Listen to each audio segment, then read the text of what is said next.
નમસ્કાર મિત્રો, અમારી ચેનલમાં તમારું સ્વાગત છે।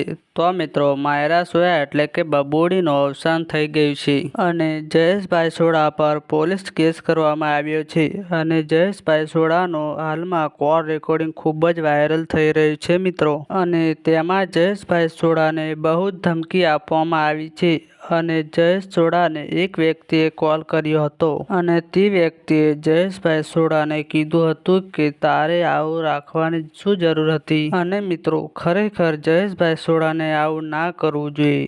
જયેશ સોઢાને 2 બાળકો છે અને તેમની પત્ની પણ છે અને જયેશભાઈ સોઢાએ એવું પણ કીધું, મેં ઘણી કોશિશ કરી તેમને બચાવવાની પણ તેઓ મારું ના માન્યા અને આ રેકોર્ડિંગ હાલમાં ખૂબ જ વાયરલ થઈ રહ્યું છે। અને જો મિત્રો વાત કરીએ માયરા સોયા વિશે તો તેમણે જયેશભાઈ સોઢા સાથે બહુ જ કામ કર્યું છે અને મિત્રો માયરા સોયા એટલે કે બબુડી નાની ઉંમરમાં ખૂબ જ ફેમસ થઈ ગયા હતા અને જયેશભાઈ સોઢા પર પોલીસ કેસ કરવામાં આવ્યો છે। અને મિત્રો આવી અવનવી અપડેટ જાણવા માટે અમારી ચેનલને સબસ્ક્રાઈબ કરી દેજો મિત્રો।